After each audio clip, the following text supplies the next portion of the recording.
हाँ जी, आज का जो टॉपिक रहेगा वो हमारा उत्सर्जन तंत्र के ऊपर रहेगा। उत्सर्जन में आपने सुना होगा कि जैसे कुछ शब्द है, जैसे यूरियोटेलिक, अबिनोटेलिक, यूरिकोटेलिक, ये कुछ शब्द आपने सुने होंगे। ये शब्द आपको अभी पढ़ने हैं वापस। ठीक है, उत्सर्जन की बेसिक से शुरुआत करें कि उत्सर्जन एक्चुअली होता क्या है, वो पढ़ते हैं पहले। ठीक है, तो उत्सर्जन का टॉपिक है, इसको शुरू करते हैं आज। उत्सर्जन क्या होता है, जिसे आप इंग्लिश में एक्सक्रेटरी सिस्टम कहते हो। ठीक है, तो हालांकि ये लाइन मैंने आपको पहले पढ़ा रखी है कि सभी जीवों का शरीर किससे निर्मित होता है, कोशिका से। सभी जीवों का शरीर कोशिका से मिलकर बनता है। कोशिकाएं मिलकर क्या बनाती है, बनाती है। उत्तक मिलकर क्या बनाते हैं, अंग। अंग मिलता है तो क्या बनता है, तंत्र। और जब विभिन्न तंत्र आपस में मिलते हैं तो क्या बनता है, शरीर बनता है। ये बात आपको मैंने पहले भी पढ़ा रखी है, लेकिन टॉपिक का नाम है उत्सर्जन तंत्र, तो मुझे उत्सर्जन तंत्र की परिभाषा पढ़ाने के लिए वापस इस शब्द का मतलब समझाना पड़ेगा। तो देखो, टॉपिक है हमारा उत्सर्जन तंत्र, एक्सक्रेटरी सिस्टम। अब इंग्लिश में कह सकते हो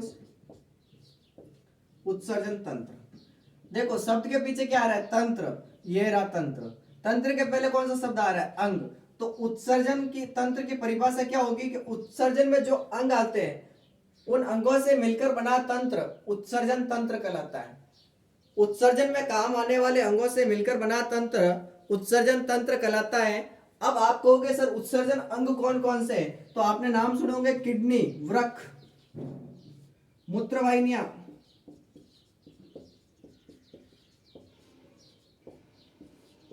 मूत्राशय।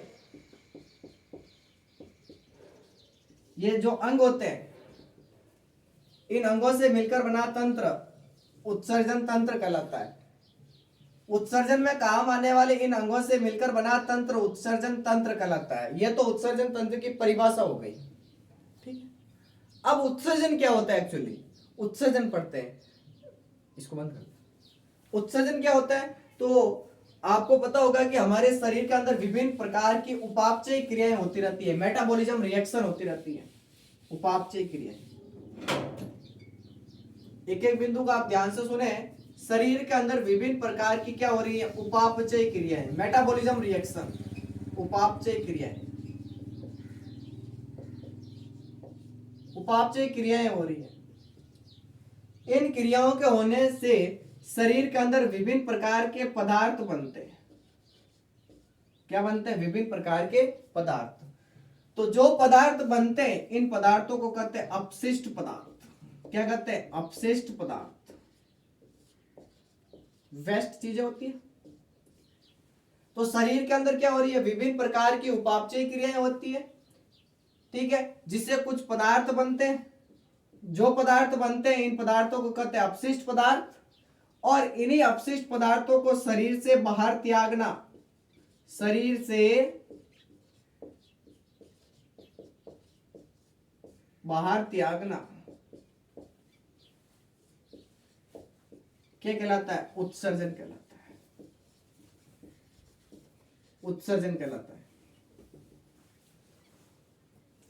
उपापचय क्रियाएं हुई शरीर में, कुछ पदार्थ बने, जो पदार्थ बने वो अपशिष्ट पदार्थ है। इन अपशिष्ट पदार्थों को शरीर से बाहर त्यागना उत्सर्जन कहलाता है। अब आप कहोगे कौन कौन से पदार्थ बनते हैं, जो अपशिष्ट पदार्थ कह रहे हो आप, कौन कौन से बनते हैं हमारे शरीर के अंदर। तो देखो, एक तो बनता है CO2, एक बनता है जल, अपशिष्ट पदार्थ के रूप में CO2, जल, और क्या बनेगा, अमोनिया, और क्या बनता है, यूरिया, और क्या बन सकता है, यूरिक अम्ल। सुनना एक एक बिंदु को आप। अपशिष्ट पदार्थों के रूप में या तो बनेगी कार्बन डाइऑक्साइड, या बनेगा जल, या बनेगा अमोनिया, या बनेगा यूरिया, और या बनेगा यूरिक अम्ल। ठीक है, तो इन्हीं पदार्थों को शरीर से बाहर त्यागना क्या कहलाता है, उत्सर्जन। एक परिभाषा और बताऊंगा मैं आगे, पहले इसका याद करो। CO2 है, तो आपको पता होगा कि CO2 का हम शरीर से उत्सर्जन करते हैं। कैसे करते हैं, अरे भाई जब श्वसन तंत्र पढ़ा था तो आपको याद होना चाहिए, जैसे ही श्वसन का शब्द आ जाए CO2 को बाहर निकालना, मतलब कौन से चरण में पढ़ा था हमने, श्वसन की क्रियाविधि में निःश्वसन में पढ़ा था। उसमें क्या हो रहा था कि डायफ्राम वापस कैसा हो गया, घुमंदाकार हो गया, वक्ष्य गुहा का आयतन कम हुआ, जिससे फेफड़ों का आयतन भी कम हुआ, अंदर दाब बढ़ा, और आपको पता है कि वायु हमेशा उच्च दाब से निम्न दाब की ओर प्रवेश करती है, गमन करती है, तो अंदर दाब ज्यादा है, अंदर की भरी हुई CO2 गैस कहाँ चली जाती है, बाहर। तो इस CO2 का जो उत्सर्जन होता है वो तो होता है लंग्स के द्वारा, यानी फेफड़ों के द्वारा।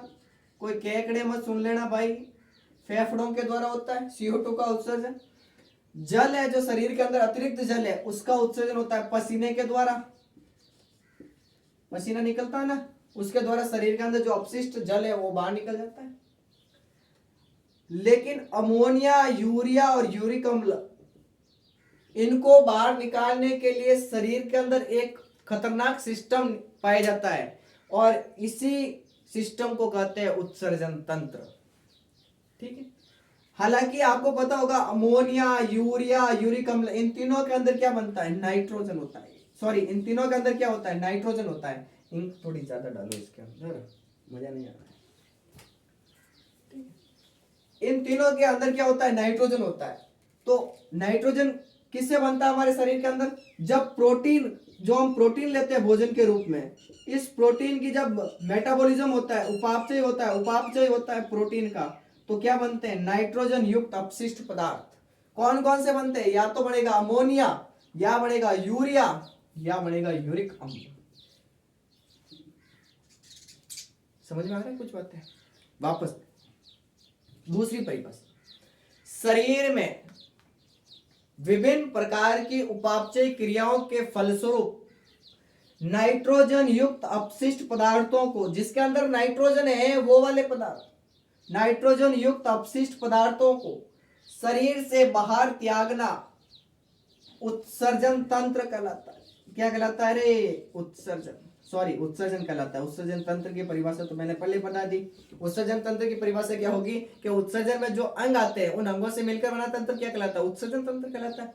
उत्सर्जन की परिभाषा ये होगी। ठीक, कौन सी परिभाषा, एक बार वापस शुरुआत से रिवाइज करते हैं। शरीर के अंदर विभिन्न प्रकार की क्या होती है, उपापचय क्रियाएं होती है, मेटाबॉलिज्म रिएक्शन होती है, जिससे फलस्वरूप शरीर के अंदर विभिन्न पदार्थ बनते हैं।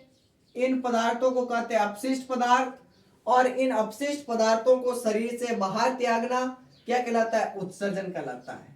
अब आप कहोगे अपशिष्ट पदार्थ कौन कौन से हमारे शरीर के अंदर बनते हैं, तो या तो बनेगी CO2, और क्या बनता है, जल बनता है, अमोनिया, यूरिया, यूरिक अम्ल बनता है।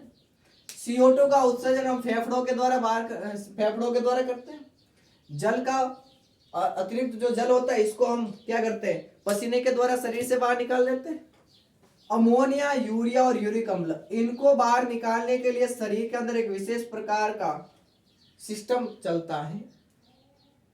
मोस्टली इसी पार्ट में, जो इस पार्ट में हम अध्ययन करेंगे वो इन तीनों चीजों का ही करेंगे। तो देखो अमोनिया, यूरिया और यूरिक अम्ल, इन तीनों के अंदर नाइट्रोजन होता है। और नाइट्रोजन कब बनता है, तो जब भी प्रोटीन का मेटाबॉलिज्म होगा, प्रोटीन का जब उपापचय होगा, उपापचन होगा, मेटाबॉलिज्म होगा, तो शरीर के अंदर क्या बनेगा, या तो अमोनिया बनेगा, या यूरिया बनेगा, या यूरिक अम्ल बनेगा। सुनो अब इसकी परिभाषा, शरीर में विभिन्न प्रकार की उपापचय क्रियाओं के फलस्वरूप नाइट्रोजन युक्त अपशिष्ट पदार्थों को बाहर त्यागना उत्सर्जन कहलाता है। क्या कहलाता है, उत्सर्जन कहलाता है। तो यहां तक की परिभाषा नोट कर लो, पहले आप लिख लो या इसका स्क्रीनशॉट ले लो, फिर बाद में आपको उतार देना। अब इसके बाद का बात आती है कि उत्सर्जन के आधार पर जीव कितने प्रकार के होते हैं, कि कौन से जीव क्या उत्सर्जित करेंगे, तो उसके आधार पर जीव है, ऑर्गेनिज्म, वो कितने प्रकार के होते हैं। तो उत्सर्जन के आधार पर या उत्सर्जित पदार्थों के आधार पर जीव 3 प्रकार के होते हैं। जीव कितने प्रकार के होते हैं, 3 प्रकार के होते हैं। कौन कौन से जीव होते हैं, पहला नाम आता है अमीनोटैलिक। अमीनोटैलिक,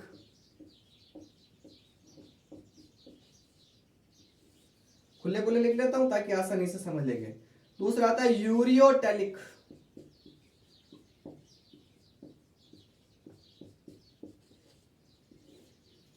तीसरा आता है यूरिकोटैलिक। शब्द खतरनाक है भाई। अमीनोटैलिक, यूरियोटैलिक, यूरिकोटैलिक। अब नाम से ही पता चल रहा है अमीनोटैलिक मतलब ये जीव होंगे, ये उत्सर्जन के रूप में या उत्सर्जी पदार्थ के रूप में किसको बाहर छोड़ेंगे? अमोनिया को। एक एक बिंदु को ध्यान से सुनना। ये जीव किसको बाहर त्यागते हैं? अमोनिया को। तो यूरियोटैलिक किसको त्यागेंगे? नाम के आगे क्या आ रहा है? यूरिया। तो ये जीव उत्सर्जी पदार्थ के रूप में किसको बाहर त्यागते हैं? यूरिया को। इसमें और इसमें कंफ्यूजन होगा, सुन लेना अच्छी तरह से। यूरियोटैलिक जो यूरिया का उत्सर्जन करे, यूरिकोटैलिक जो यूरिक अम्ल का उत्सर्जन करे। समझ में नहीं आ रहा है तो वापस बोल देना आप। अमीनोटैलिक जीव ऐसे जीव जो अमोनिया का उत्सर्जन करे, अमीनोटैलिक कहलाते हैं। ऐसे जीव जो यूरिया का उत्सर्जन करे, यूरियोटैलिक। और ऐसे जीव जो यूरिक अम्ल का उत्सर्जन करे उसे कहते हैं यूरिकोटैलिक जीव। अब अमोनिया, यूरिया और यूरिक अम्ल क्या होता है, कौन सा विषैला है, क्या प्रोसेस होता है, वो पढ़ते हैं। ठीक है, देखो अमोनिया की बात करें सबसे पहले, अमीनोटैलिक की। तो अमोनिया एक अत्यंत विषैली गैस होती है, अत्यंत विषैली गैस होती है। आसानी से हम शरीर से बाहर निकाल नहीं सकते। क्यों नहीं निकाल सकते? क्योंकि अमोनिया को शरीर से बाहर निकालने के लिए जल ज्यादा चाहिए, जल की आवश्यकता ज्यादा होती है, और इतना जल तो है ही नहीं। ठीक है, समझ रहे हो? तो आपका दिमाग लगना चाहिए कि जल, जल का कहते ही आपका दिमाग चलना चाहिए समुद्र, नदियां, तालाब, इनके अंदर जो जीव रहते हैं, कौन कौन से जीव रहते हैं? जैसे मछलियां, जैसे मछलियां के गलत गलत प्रोटोजोआ, पोरीफेरा, नाम सुने? Hydra, Annelida, Mollusca, Porifera, sorry protozoa. एक एक नाम लिख लेता हूं पहले एग्जांपल। Protozoa,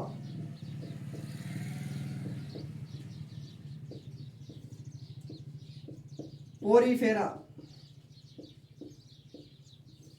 Mollusca, hydra. एक ही बात कहूं, जितने भी जलीय जीव है वो सारे के सारे अमोनिया निकालते हैं उत्सर्जन के रूप में। इनको कहते हैं अमीनोटैलिक। हम अमोनिया का उत्सर्जन नहीं कर सकते क्योंकि अमोनिया एक विषैली गैस होती है और अमोनिया को शरीर से बाहर निकालने के लिए जल ज्यादा चाहिए, और इतना जल हमारे शरीर के अंदर नहीं होता है। तो आपको अमीनोटैलिक में कौन कौन से बिंदु याद रखने हैं कि ये जीव अमोनिया का उत्सर्जन करते हैं। अमोनिया एक अत्यंत विषैली गैस होती है जिसके उत्सर्जन के लिए जल की अधिक आवश्यकता होती है। एग्जाम्पल कौन कौन से? प्रोटोजोआ, पोरीफेरा, मोलस्का, हाइड्रा, काफी विचार है। दूसरा शब्द है यूरिकोटैलिक। ऐसे जीव जो किसका उत्सर्जन करे? यूरिया का। ये इंपॉर्टेंट है, हम भी किसका उत्सर्जन करते हैं? यूरिया का। हम मूत्र के रूप में किसका उत्सर्जन करते हैं? यूरिया का। हम कौन से जंतु है? यूरिकोटैलिक। ऐसे जीव जो यूरिया का उत्सर्जन करे यूरियोटैलिक कहलाते हैं। यूरिया ना ये अमोनिया से कम विषैला होता है। एक एक बिंदु को ध्यान से सुनना, अमोनिया से कम विषैला होता है।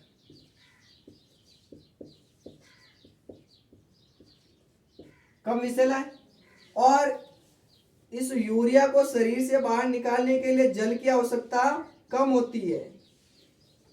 जल की आवश्यकता कम होती है। कौन कौन से एग्जाम्पल है? तो आपको पता होगा, स्तनधारी, जितने भी स्तनधारी हैं, हमारा तो याद करना ही करना, मनुष्य, मछलियां, अस्थिल मछलियां, उपास्थल मछलियां, सारे के सारे यूरियोटैलिक। यूरिकोटैलिक ऐसे जीव जो यूरिक अम्ल का उत्सर्जन करे उसको कहते हैं यूरिकोटैलिक। देखो ये क आ रहा है, यूरिकोटैलिक है, जबकि ये यूरियोटैलिक है। ये यूरिया का उत्सर्जन करते हैं, ये यूरिक अम्ल का उत्सर्जन करते हैं। तो शब्दों में कंफ्यूजन मत होना ना भाई साहब, एक्सीडेंट हो जाएगा, ध्यान रखना। यूरिक अम्ल का जो यूरिक अम्ल है ये सबसे कम विषैला होता है, सबसे कम विषैला होता है, सबसे कम विषैला होता है। और इसकी बात क्या अलग कि इसको शरीर के अंदर काफी समय तक रख सकते हैं। जैसे कौन कौन से जीव है जो यूरिक अम्ल का उत्सर्जन करते हैं? कीट, पक्षी, बस ये उत्सर्जन का बेसिक बिंदु है आज का। क्या क्या है?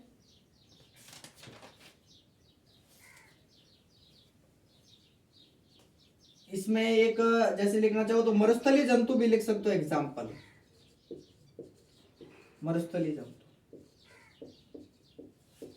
सरीसृप, रेंगने वाले जीव, यूरिक अम्ल का उत्सर्जन। तो अभी तक हमने जो भी पढ़ा है एक बार उसका रिवाइज करते हैं, फिर आगे शुरू करते हैं। देखो टॉपिक था उत्सर्जन तंत्र हमारा। उत्सर्जन तंत्र में हमने पढ़ा कि उत्सर्जन में काम आने वाले अंगों से मिलकर बना तंत्र उत्सर्जन तंत्र कहलाता है। फिर हमने कहा कि उत्सर्जन क्या होता है, तो आपको पता है कि हम शरीर के अंदर जो भी खा रहे हैं उनका क्या होता है? मेटाबॉलिज्म होता है, उपापचयन होता है, उपापचय होता है, जिसके फलस्वरूप शरीर के अंदर कुछ ऐसे पदार्थ बनते हैं जो हमारे काम के नहीं होते। जो हमारे काम के नहीं है उन पदार्थों को हम कहते हैं अपशिष्ट पदार्थ। इन अपशिष्ट पदार्थों को शरीर से बाहर त्यागना उत्सर्जन कहलाता है। अब अपशिष्ट पदार्थ जो हमारे शरीर के अंदर बनते हैं कौन कौन से?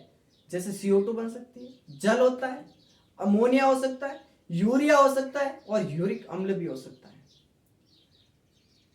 इन चीजों को हम शरीर से बाहर निकालते हैं, इनको कहते हैं उत्सर्जन। CO2 बनी हमारे शरीर के अंदर, उसका उत्सर्जन हम फेफड़ों के द्वारा कर लेते हैं। शरीर के अंदर जो अतिरिक्त जल है उसका उत्सर्जन हम पसीने के द्वारा बाहर कर लेते हैं। अमोनिया, यूरिया और यूरिक अम्ल, इनका उत्सर्जन करने के लिए शरीर के अंदर एक अलग सिस्टम बनता है। उस सिस्टम को उत्सर्जन तंत्र, एक्सक्रेटरी सिस्टम कहते हैं। अमोनिया, यूरिया और यूरिक अम्ल कब बनते हैं? तो जब हमारे शरीर के अंदर प्रोटीन का मेटाबॉलिज्म होता है, तो प्रोटीन के मेटाबॉलिज्म से नाइट्रोजन वाले पदार्थ बनते हैं। नाइट्रोजन वाले पदार्थ कौन से हो सकते हैं? या तो अमोनिया होगा, या यूरिया होगा, या यूरिक अम्ल होगा। तो शरीर में विभिन्न प्रकार की उपापचय क्रियाओं के फलस्वरूप नाइट्रोजन युक्त अपशिष्ट पदार्थों का निर्माण होता है। इनको बाहर त्यागना उत्सर्जन कहलाता है। उत्सर्जन के आधार पर जीव 3 प्रकार के होते हैं: अमीनोटैलिक, यूरियोटैलिक और यूरिकोटैलिक। अमीनोटैलिक जंतु कौन कौन से हैं? तो ये जंतु उत्सर्जन के रूप में या बाहर निकालते हैं क्या? अमोनिया। अमोनिया विषैली गैस होती है, इसको शरीर से बाहर निकालने के लिए जल की आवश्यकता ज्यादा होती है। कौन कौन से एग्जाम्पल है? Protozoa, Porifera, Mollusca, hydra. जलीय जंतु जितने भी है वो सारे के सारे अमोनिया का उत्सर्जन करते हैं मूत्र के रूप में। दूसरा शब्द है यूरियोटैलिक। ऐसे जंतु जो उत्सर्जन के रूप में किसको बाहर त्यागते हैं? यूरिया को। क्या कहलाते हैं? यूरियोटैलिक। यूरिया होता है जो यूरिया, ये अमोनिया से कम विषैला होता है और इसको शरीर से बाहर निकालने के लिए जल की आवश्यकता भी कम होती है, तो आसानी से यूरिया बाहर निकल जाता है शरीर से। मनुष्य भी कौन सा जंतु है? यूरियोटैलिक जंतु है। और एग्जाम्पल लिखना चाहो तो स्तनधारी में मनुष्य है, मछलियां हैं, अस्थिल मछलियां हैं, उपास्थिल मछलियां हैं। यूरिकोटैलिक, ऐसे जंतु जो उत्सर्जन के रूप में किसको बाहर त्यागते हैं? यूरिक अम्ल को, उसको कहते हैं यूरिकोटैलिक। यूरिक अम्ल सबसे कम विषैला होता है। जल जो ये यूरिक अम्ल होता है ये शरीर के अंदर अधिक समय तक संचित रह सकता है।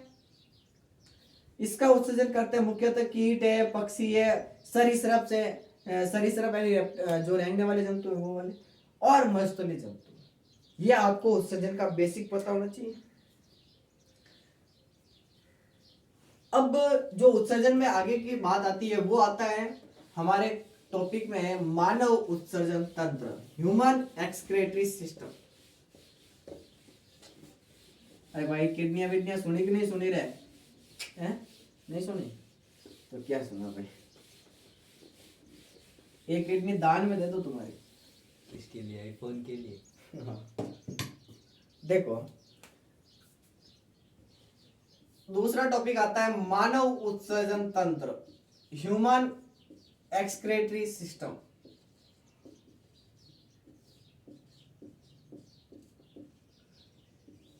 पहले ये तंत्र है, मतलब इसका निर्माण किसी न किसी अंगों से हुआ है। कौन कौन से अंग है जो मिलकर इसका निर्माण करते हैं, तो वो देखो। पहला अंग होता है वृक्क, दूसरा होता है मूत्रवाहिनियां,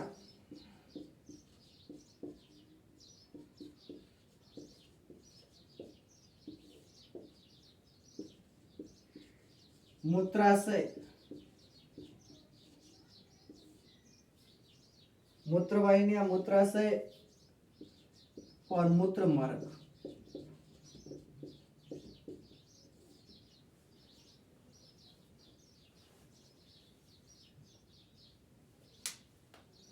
मानव उत्सर्जन तंत्र, मानव उत्सर्जन तंत्र यानी इसका निर्माण अंगों से हुआ है। कौन कौन से अंग, तो पहला अंग है किडनी, दूसरा है मूत्रवाहिनियां, तीसरा है मूत्राशय, चौथा है मूत्र मार्ग। इन अंगों से मिलकर बना तंत्र उत्सर्जन तंत्र कहलाता है। वृक्क, किडनी कितनी होती है, एक जोड़ी। सुनना एक एक बात को, हमारे अंदर किडनियां कितनी है, एक जोड़ी। मूत्रवाहिनियां कितनी है, एक जोड़ी। मूत्राशय कितना है, एक है। मूत्राशय एक है, ये देखो जोड़ी है पेयर्स में। ये किडनी एक जोड़ी, मूत्रवाहिनियां एक जोड़ी, और मूत्र मार्ग कितना होता है, एक। मूत्राशय भी कितना है, एक है। इन अंगों से मिलकर बना तंत्र क्या कहलाता है, मानव उत्सर्जन तंत्र। हम मानव की बात करें, मोस्टली उसी की बात करेंगे। अब हमें एक एक पढ़ के पूरा पढ़ना है। पहले किडनी पढ़ेंगे, फिर मूत्रवाहिनियां पढ़ेंगे, फिर मूत्राशय पढ़ेंगे, और फिर मूत्र मार्ग पढ़ेंगे। तो देखो, पहले बात कर रहे हैं किडनी की।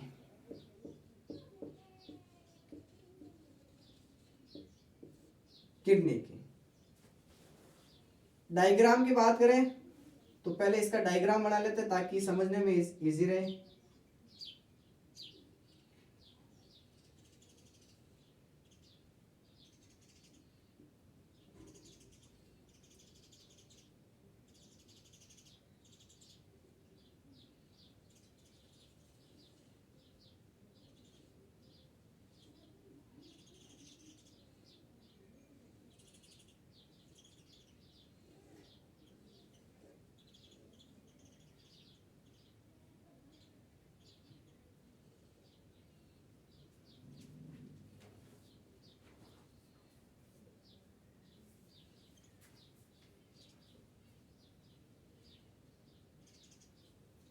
ये मानव उत्सर्जन तंत्र का एक चित्र है, ठीक है।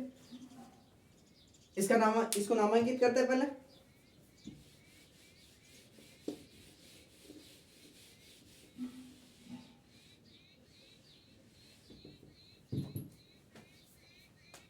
ये तो होती है किडनियां। देखो, इस किडनियों में लफड़ा है, ये किडनी ऊपर है और ये किडनी नीचे होती है, वो आगे बातें करेंगे, आगे समझाएंगे आपको। ये होती है मूत्रवाहिनियां,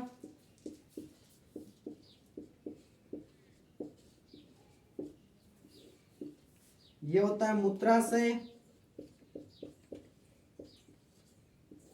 और ये होता है मूत्र मार्ग।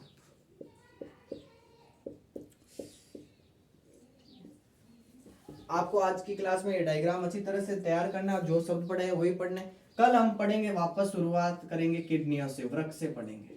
किडनियां कैसे होती है, किस प्रकार से होती है, किसका इतना किसका कितना इसका वजन होता है, लंबाई चौड़ाई क्या है इनकी, किस प्रकार की होती है, कैसे इसकी उत्पत्ति होती है, कॉर्टेक्स भाग कौन से है, मेडुला भाग कौन सा है, ठीक है, बोमन संपुट, इन सब के बारे में आगे हैंडले लूप की बात करेंगे, ठीक है, आगे की क्लास में। आज की क्लास के लिए बेस्ट ऑफ लक, धन्यवाद, और लाइक और शेयर करना ना भूलें।